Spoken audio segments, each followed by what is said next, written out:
जय माँ इंद्राक्षी जय अम्बे। इंद्राक्षी धाम में दर्शकों आप सभी का हम हार्दिक स्वागत करते हैं। आज के दिन जिन जातकों का जन्म दिवस है, मैरिज एनिवर्सरी है, उन सभी को हमारी तरफ से बहुत बहुत शुभकामनाएं। आज का जो सब्जेक्ट है वो ये है कि कई बार पूजा करते समय, साधना करते समय व्यक्ति को ऊँघ सी आ जाती है, नींद आ जाती है और कई बार तो नींद के इतने तीव्र झटके होते हैं कि व्यक्ति गिरने को तैयार हो जाता है। और कई बार व्यक्ति उसे सोचता है ये मैं साधना कर रहा हूँ, मेरी सिद्धि का चमत्कार है, या मैं कहीं ना कहीं अपनी साधना के बड़ा नज़दीक पहुँच रहा हूँ। नई नई बातें व्यक्ति समझता है। तो आज क्या है इसका समस्या का समाधान और क्यों ऐसा होता है, सारी जानकारी इस अंक में देने वाले हैं। आइए पहले आज का हम पंचांग देखें। 2 दिसंबर सन 2024, दिन सोमवार, संवत 2081, मार्गशीर्ष शुक्ल पक्ष, तिथि आज प्रतिपदा है, नक्षत्र ज्येष्ठा, आज जन्मे जातक गणमूल नक्षत्र की श्रेणी में होंगे। राहु काल 7:30 से 9, दिशा सूल पूर्व दिशा। नींद आना स्वाभाविक है, लेकिन जब जब हम पूजा करने बैठे तभी नींद आए, वो स्वाभाविक नहीं हो सकती। अब इसके पहले तो हल्के हल्के से 1-2 कारण समझ लें। बहुत व्यक्ति ऐसे हैं रात्रि को लेट सोते हैं और सुबह बहुत जल्दी उठ जाते हैं और फिर पूजा में बैठ जाते हैं। अब उनको नींद आने लगती है, नींद के झटके लगने लगते हैं, तो वो चीज़ आपके कोई मंत्र का उसमें वो नहीं हो रहा है। वो तो एक जनरल सी बात है कि आपकी नींद पूरी नहीं हो रही है। और जब आप शून्य में हो जाते हैं, एकांत में बैठ जाते हैं और आराम से आलती पालती मार करके माला आपके हाथ में होती है, आप ध्यान में होते हैं, तो उस समय जनरल बात है, स्वाभाविक है कि आपको नींद आएगी। क्यों? क्योंकि आपकी नींद पूरी नहीं हो रही है और आपकी बॉडी को जितनी विश्राम चाहिए वो आपको पूरा नहीं मिल पा रहा है, आपको नींद आएगी। तो ये बात तो यहाँ ख़त्म हो गई। अब दूसरी बात कर लेते हैं। बहुत लोग ऐसे हैं कि साहब सोते भी अच्छी खासी नींद ले लेते हैं और वो अपना पूजा करते हैं, पाठ करते हैं, तो उसी वक्त उन्हें जम्भाई आने लगेंगी, नींद आने लगेगी। तो उसका अर्थ एक ये भी है कि कहीं ना कहीं आपके ग्रह इस प्रकार के हैं, आपके चंद्रमा इस प्रकार के हैं, आपके केतु इस प्रकार के हैं, आपके पंचम भाव की स्थिति इस प्रकार की है कि आपको आपका कुटिल ग्रह आपको भक्ति में बैठने नहीं दे रहा है। जी हाँ, आप जितना बैठना चाह रहे हैं उतना ही ग्रह आपको भक्ति से दूर हटा रहा है। अब यह मोटी सी बात में ऐसा कहते हैं ना, ग्रहों का प्रभाव जीवन के ऊपर आता है, ग्रहों का प्रभाव हमारे जड़ जीव चेतन सबके ऊपर आता है। या यूँ कह ले कि आपको वक्त इतना कमज़ोर है, आपको वक्त इतना बुरा है कि आप रात को प्रॉपर समय से सो रहे हैं, सुबह प्रॉपर समय से उठ करके अपनी भक्ति को बहुत आनंदित तरीके से करना चाह रहे हैं, लेकिन आपकी भक्ति हो नहीं पा रही है। इसको कहते हैं भक्ति में विघ्न आना, इसको कहते हैं भक्ति में अड़चन आना कि साहब सोए भी बहुत, लेकिन जैसे ही माला हाथ में आई नींद आने लगी। और पता नहीं, कई बार तो लोगों की सोते सोते माला भी गिर जाती है। बस कई बार तो दूसरा व्यक्ति कांधे पर हाथ रख के उठाता है कि उठिए भैया, जाग जाइए जाग जाइए। जी हाँ, तो आप ये ध्यान रखें, उस चीज़ को सुधारना पड़ेगा। कैसे, अभी बताऊंगा। और एक कारण ये है कि एक बीमारी भी होती है कि बहुत लोगों को नींद बहुत आती है। जरा सा गाड़ी में बैठे नहीं, तपाक से सो गए, जरा सा मेज उस पर कुर्सी पे सोफे पे कहीं बैठे नहीं और जरा सी कमर लगी नहीं, नींद में चले गए, नींद आ गई। तो ये बीमारी भी है, बहुत लोगों को नींद भी बहुत आती है। तो ये भी आप तय कर लें कि कहीं ऐसा तो नहीं कि आप दिन में भी कहीं भी बैठे तो एकदम सो जाते हैं। तो स्वाभाविक सी बात है, जब आप माला हाथ में उठाएंगे और शून्य में बैठेंगे आपको नींद आ जाएगी। एक कारण ये भी है। 2 कारण कि आपको नींद बहुत ज़्यादा आती हो सामान्य तौर पर, तो आपको नींद पूजा में भी आएगी। एक कारण कि आप रात्रि में प्रॉपर ना सोते हो, भरपेट नींद ना आती हो, लेट सोते हो, जल्दी उठते हो, आपकी नींद पूरी नहीं हो रही, तो भी आपको नींद आएगी। 2 कारण आ गए समझ में। तीसरा कारण कि आप सो भी अच्छे से रहे हैं, उठ भी अच्छे से रहे हैं, आपको कोई नींद की शिकायत नहीं है, कोई बीमारी नहीं है, लेकिन आपके जीवन में बड़ी उथल पुथल चल रही है, आपके कोई भी कार्य समय पर पूर्ण नहीं हो रहे हैं, आप बहुत जीवन को लेकर के चिंतित हैं, व्याकुल हैं, परेशान हैं, और जैसे ही माला आपके हाथ में आती है आपको न जाने क्या होने लगता है कि आप अपने प्रॉपर वे में मंत्र जाप नहीं कर पाते हैं। तो बेटे, वक्त सही नहीं है, वक्त ख़राब है। और इसी के साथ साथ कुछ लोगों को बड़ी बड़ी जम्भाई आने लगती हैं, बड़ी बड़ी हिचकियाँ आने लगती हैं। तो वहाँ पर हालांकि 21वीं सदी में मुझे ये कहते हुए अच्छा नहीं बनता, जब आपको हिचकियाँ बहुत आएँ, जम्भाइयाँ बहुत आएँ, नींद नहीं आ रही है लेकिन, तो उस स्थिति में आप समझ लें कहीं ना कहीं कोई निगेटिव एनर्जी से आप परेशान हैं। तो उस चीज़ से संबंधित आप मंत्र पढ़िए, आप बिल्कुल ठीक हो जाएंगे। किसी को अपनी कुंडली दिखाइए, हाथ की रेखाएं दिखाइए, आपको बहुत अच्छा फर्क पड़ेगा। और एक स्थिति ये है, अब अभी बीच में जो बताई कि हम बहुत परेशान हैं, हम बहुत तनाव में हैं, हम बहुत टेंशनाइज रहते हैं, हमारे कोई काम नहीं बन रहे हैं, पैसे का नुकसान, न जाने शत्रु से पीड़ित क्या क्या बाधाएं हमारे ऊपर आ रही हैं, और पूजा करने बैठेंगे तो कोई ना कोई विघ्न, चाहे नींद का हो या किसी और चीज़ का हो। तो भैया वक्त ही इतनी बुरा है कि हमारा कोई काम नहीं बन पा रहा है, यहाँ तक कि हमसे भक्ति भी नहीं हो पा रही है। ऐसा लगता है कि मानो भगवान भी रूठ गए हों, ऐसा लगता हो मानो वक्त रूठ गया हो, ऐसा लगता हो मानो कोई चीज़ कुछ अच्छा करने से हमें सदैव रोकती रहती हो। ऐसी स्थिति में बेटे मैं आपको एक राय दूंगा, आपके ऊपर कोई नेगेटिव एनर्जी है, आप बहुत ज़्यादा परेशानी में हैं, आपका वक्त अच्छा नहीं है, तो उस स्थिति में आपको मैंने अनेकों बार बताया है, आप 1.25 महीने गायत्री मंत्र का जाप कीजिए। और गायत्री मंत्र जप करने से पहले आप पहले प्राणायाम कीजिएगा। जैसे सुबह उठते हैं, एक्सरसाइज वगैरह करते हैं, तो पहले आप प्राणायाम कीजिएगा। साधारण रूप में आप प्राणायाम कर लीजिएगा। साधारण प्राणायाम कोई भी आपको सिखा देगा, बता देगा।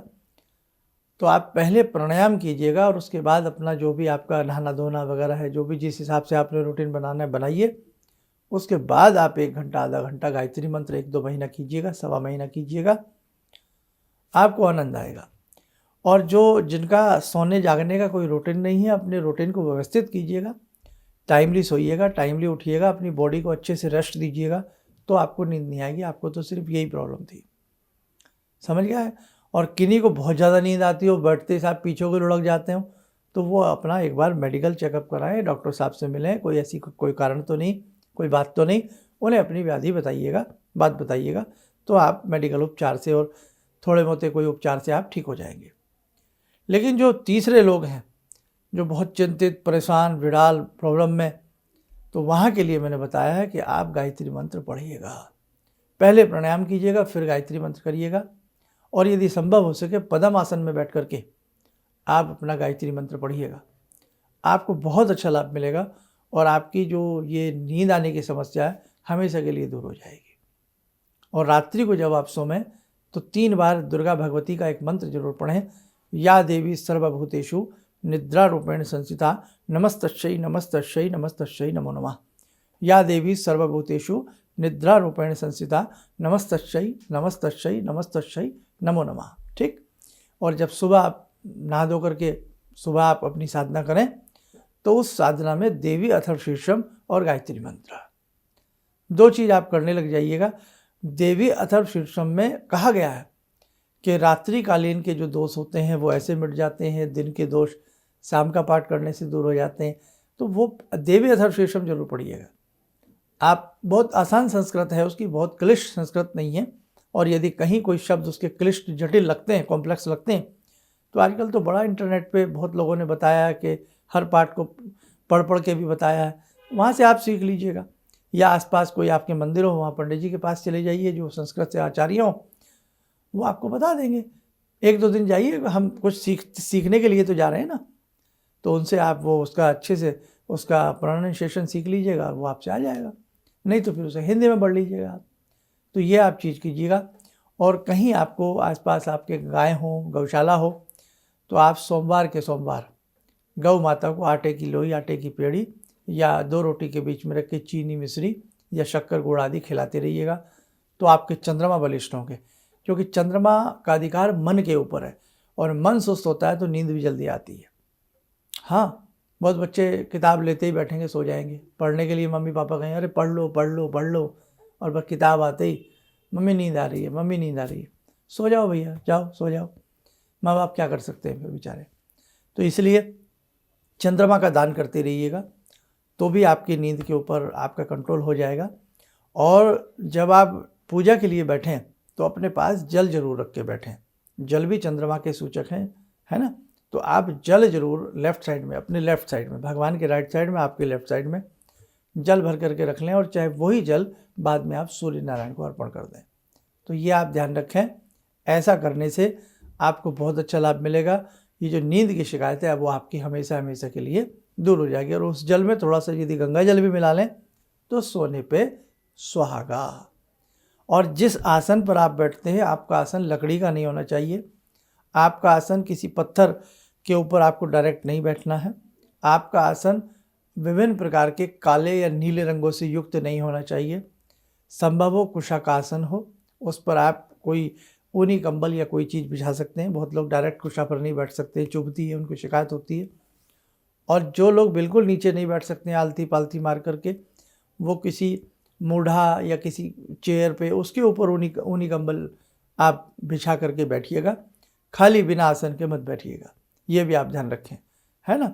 तो छोटी छोटी सी बातें हैं, ध्यान रखेंगे, आपको आनंद आएगा और आपको विशेष प्रकार का लाभ मिलेगा। आइए साधको समय हो चला जगत जननी से जुड़ने का, जुड़ते हैं भगवती से। ॐ सिन्दूरारुणविग्रहां त्रिनयनां माणिक्यमूलस्फुरात् स्तारानायकशेखरं स्मितमुखी भापेन वाक्छोरुवां पाणिभ्यामलपूर्णरत्नचषकां रत्नोत्परां बिभ्रति सौम्यां रत्नघटस्थरक्तचरणां ध्यायेत् पराम् अम्बिकां खड्गं चक्रगदेषु चापपरिगान् शूलम्बुशोण्डिं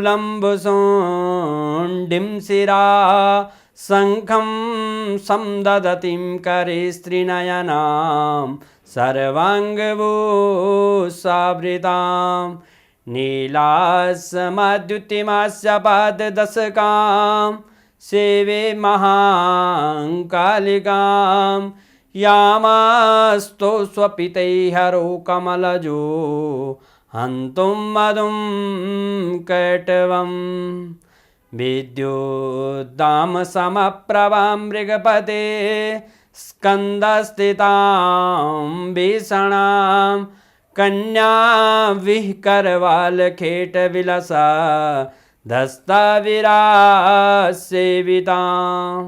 हस्तैश्चक्रगदाशिखेटविशिखां चापं गुणं तर्जनीं विप्राणामलिलात्मिकां शशिधरां दुर्गां त्रिनेत्रां भजे। ध्यान करें, जगत जननी का शुभ आशीष हम सबके ऊपर बरस रहा है।